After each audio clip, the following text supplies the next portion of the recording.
Chapter 41. The Placement. Spitfire was snoring loudly beside the fireplace. Alther had tried to get the dragon back to Septimus's room, but Spitfire's last growth spurt meant there was no way he could fit up the stairs. Luckily, Septimus had found the half-chewed remains of How to Survive Dragon Fostering, a practical guide, and had managed to decipher a soggy sleep suggestion which, to his amazement, had worked. Jenna, Septimus, and Beetle were now in the middle of a grisly task. They were collecting the smashed shadow safe and removing from each piece an assortment of bones. Human bones. "I thought we did some weird stuff at number 13, Sep, but this is something else. Do you do stuff like this every day?" Beetle was painstakingly taking apart some curved pieces, which had been at the top of the shadow safe, and were turning out to contain a full set of rib bones. "No, not every day," Septimus replied with a grimace as he extricated a long, thin bone from a narrow section that had formed one of the corners. "But this is the last Thursday of the month, Beetle, so what do you expect?" Beetle handed yet another rib to Jenna, who was laying out the bones on the floor. "You do this every last Thursday?" He caught Septimus's smile. "Oh, ha ha, Sep. Nearly got me there. I make that 14 now, ma'am." "Jenna," corrected Jenna. "Call me Jenna, Beetle." "Oh, sorry. Jenna. Well, that's 14 ribs so far, and there are still some more in here. Look how neatly they've been fixed inside. They're so well hidden that you'd never know. Not in a million years. Ah, here comes another one. 15. Lovely. Thanks, Beetle. Any time, ma'am. Jenna." Jenna surveyed the gruesome collection, carefully laid out like a bizarre jigsaw puzzle. There, on Marcia's best Chinese rug, the shape of a human skeleton was slowly forming, as Septimus and Beetle handed her a succession of bones. "How much have you got there now, Jen?" Septimus asked after a while. "Well," Jenna tried to remember what she knew from her human anatomy lessons at school.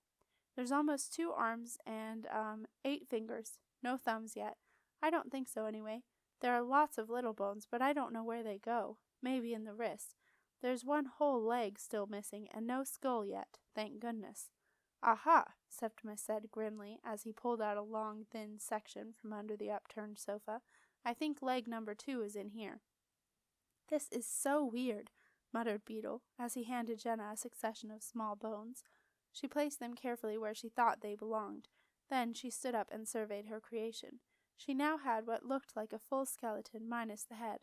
Alther floated next to her, shimmering slightly and looking more transparent than usual. Jenna knew that was a sure sign that Alther was worried. "What is it, Uncle Alther?" Jenna asked. "I think, Princess, that this is a placement. It's obviously an incomplete placement, but what I'd like to know is exactly how incomplete it is." "I suppose we could count the bones," said Jenna, "and then, if we knew how many there are in a skeleton, we'd know." "But we don't know how many there are in a skeleton," said Septimus. "Well, I don't know, that's for sure." "Neither do I," said Jenna. 206, said Beetle. "Beetle, you're amazing." "Are you sure?" asked Septimus. "Yep, I counted them once. It was part of the test that I had to take to get the job at the manuscriptorium. I had 1 minute to look at the skeleton in the cupboard.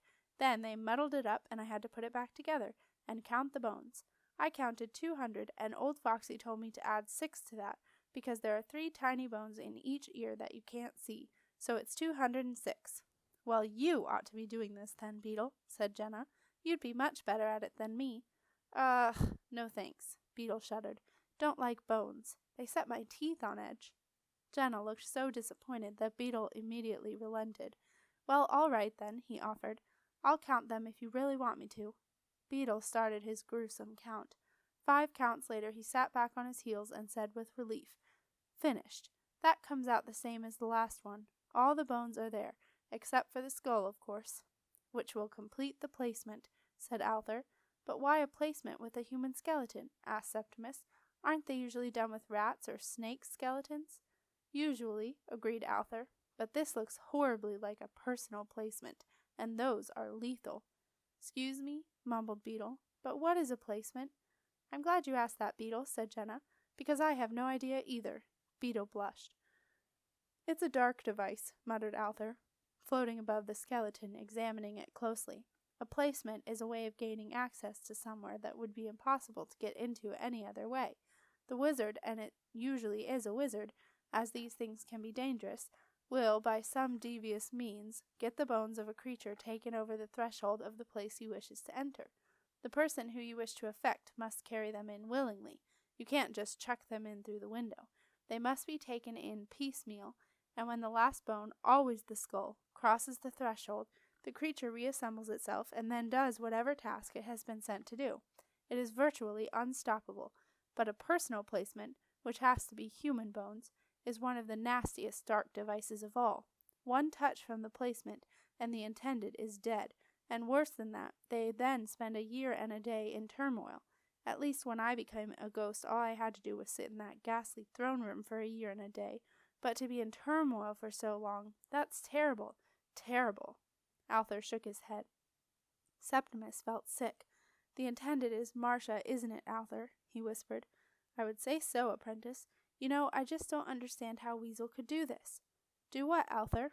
The purple door suddenly swung open, and to everyone's surprise, Marcia breezed in, her shadow slipping in behind her.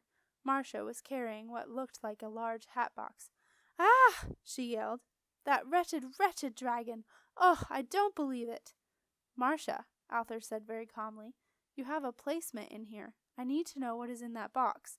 What are you going on about, Arthur? Septimus, take that pest of a dragon down to the courtyard. He's not staying inside a moment longer. But Septimus did not reply. He ran at Marcia, pushing her back toward the door. Get out, Marcia, you've got to get out of here. Septimus, what are you doing? Said Marcia, pushing Septimus away. Septimus gave Marcia a violent shove, and the final piece of the shadow safe, the large round stopper, fell to the floor and smashed. Everyone stared in horror as a white skull bounced from the shards and rolled toward the bones lying on the floor. It took no more than a few seconds for the head to be reunited with the body. The placement was complete.